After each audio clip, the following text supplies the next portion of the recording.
السلام علیکم dear readers, کیسے ہیں آپ سب لوگ؟ امید ہے آپ سب لوگ ٹھیک ہوں گے، خوش ہوں گے۔ جس نے ابھی تک چینل کو سبسکرائب نہیں کیا سبسکرائب کر لے، ویڈیو کو لائک کر دیں اور شیئر بھی لازمی کیجیے گا۔ کمنٹس میں بتائیے گا کہ آپ کو ایپیسوڈ کیسی لگی۔ تو چلیے شروع کرتے ہیں۔ اور شام کی نیند برہنہ کمر کو چھپا لیا، آنکھوں پر اسموکی میک اپ کیے، لبوں کو سرخ لپسٹک لگایا اور شام کسی بھی ایماندار بندے کا ایمان تباہ کرنے کے لیے ہتھیاروں سے لیس تھی۔ دودھیا جسم پر کالا رنگ قیامت خیز تھا۔ ہائی سوسائٹی میں ایسے کپڑے پہننا عام بات تھی اور شام جیسے ہی پارٹی میں داخل ہوئی اور شام کو اس ماحول میں گھبراہٹ ہو رہی تھی۔ بار بار شام کو کسی کی نگاہیں اپنے جسم کے آر پار ہوتی ہوئی محسوس ہوئیں اور شام نے گھبرا کر اپنی نگاہیں چاروں طرف گھمائیں، مگر کوئی اور شام کو اپنی طرف دیکھتا ہوا نظر نہیں آیا، سوائے بلیک فور میں پہنے اس شخص کی جس کی صرف آنکھیں نظر آ رہی تھیں اور منہ بلیک ماسک سے ڈھکا ہوا تھا۔ جیسے ہی شام کی نظریں ان نظروں سے ٹکرائیں تو ان آنکھوں کی سطح مہری دیکھ کر شام کو اپنی ریڑھ کی ہڈی میں سنسناہٹ دوڑتی محسوس ہوئی اور شام کو ایک کونے میں خالی میز نظر آئی تو اپنی فیملی کو بتا کر وہاں جا کر اکیلی بیٹھ گئی۔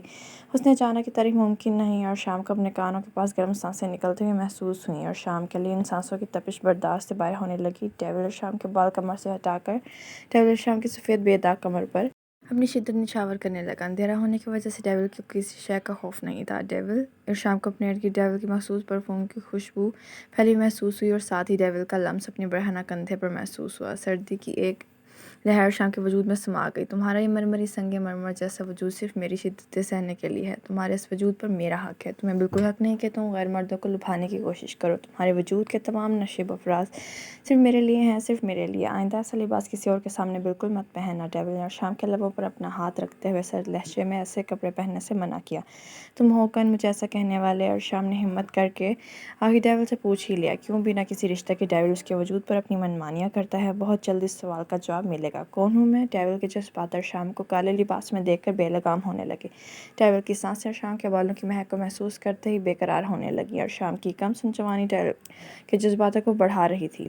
ڈیول کا دل اور شام کے لبوں کی لپسٹک چرانے کو ہمکنے لگا۔ اس سے پہلے ڈیول اپنے جذبات پر باندھتا قفل توڑتا ڈیول نے اور شام کی طرف ہاتھ پھیلا کر ڈانس کرنے کی دعوت دی اور شام ڈیول کے ساتھ ڈانس نہیں کرنا چاہتی تھی، مگر ڈیول کی سرد بھوری آنکھوں نے اور شام کو مسمرائز کر دیا اور بنا ہی سوچے سمجھے اور شام نے اپنے ہاتھ ڈیول کی ہتھیلی میں دے دیا۔ ہر طرف گانے کی آواز گونجنے لگی، ڈیول کو اور شام کی غربت پگھلانے لگی۔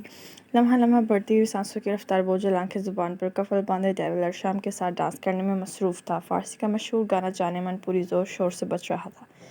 جانے من باتوام ملی دیوان تم، تو جان منی من از توام اس عشق تو من آن بالا بلم پایا ماہ بہ سہی من عاشق شدم من جان توام تو جان منی بیا ماہ بہمی من عاشق شدم من جانے توام تو جانے منی۔ ڈیول نے اور شام کا ہاتھ پکڑ کر اپنے کندھے پر رکھا اور اپنے ہاتھ اور شام کی کمر کے گرد ڈال دیا۔ آہستہ آہستہ ڈیول اور شام دونوں ہی ایک دوسرے سے کھوئے ڈانس کے ہلکے ہلکے اسٹیپ لے رہے تھے۔ میری ہر ایک صدا میں تو، در ہر صدا میں تو، میری ہر ایک دعا میں تو، میں چاہوں ہر پل رہوں تیری ان باہوں میں کی زندگی۔ تجھ سے ہی راحتیں ملیں، تجھ سے ہی چاہتیں ملی، ہے میری اتنی سی التجا، رہوں تیری صدا تا ہمیشہ مال تو۔ اور شام ڈیول کی آنکھوں میں کھو گئی۔ ڈیول نے اور شام کو گھما کر شام کا رخ دوسری طرف کر دیا اور خود اور شام کے بالوں کو آگے کی طرف لے کر شام کے وجود پہ بہکنے لگا۔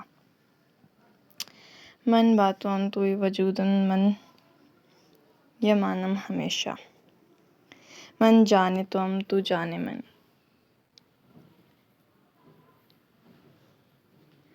اور شام کا ننھا سا دل ڈیول کی شدتوں کو سہنے کی ہمت نہیں رکھتا تھا اور شام نے جلدی سے اپنا رخ بدلا اور ڈیول سے دور جانے لگی۔ میری ہر ایک صدا میں تو، میری ہر ایک دعا میں تو، ان باہوں میں کئی زندگی، تجھ سے ہی راحتیں ملیں، تجھ سے ہی چاہتیں ملیں، میری اتنی سی التجا تیری صدا۔ مگر ڈیول اور شام کو واپس اندھیرے میں لے گیا جہاں صرف وہ دونوں تھے۔ ڈیول اور شام کی لپسٹک کو مٹا کر اپنی تشنگی مٹانے لگا اور شام نے ڈیول کو روکنے کی کوشش کی۔ ڈیول کی ہر حرکت سے اور شام کو اپنا دل ڈوبتا ہوا محسوس ہو رہا تھا اور شام نے ڈیول کی شدتوں کو روکنے کی کوشش کی۔ جب ڈیول نہیں رکا تو اپنی ہیل میں سفید پاؤں کو ڈیول کے پاؤں پر پورے زور سے مارا۔ ڈیول کی آنکھیں ڈر کی وجہ سے لال ہو گئی۔ تمہیں تسخیر کرنا ہی میرا اصل جنون ہے، دیکھتا ہوں کب تک بچا پاؤ گی خود کو، ڈیول نے بھاگتی اور شام کو دیکھ کر شاطر مسکراہٹ سے کہا۔ ڈارک ریڈ لانگ سلیو لیس اوپن سلٹ میکسی، اور اسی کے ساتھ کی ہم رنگ کیری پہنے، خوبصورت آنکھوں کو اسموکی میک اپ سے مزین کیے ہونٹوں کو سجائے ہوئے تھی۔ آج تک کی ایپیسوڈ یہاں تمام ہوتی ہے، شکریہ۔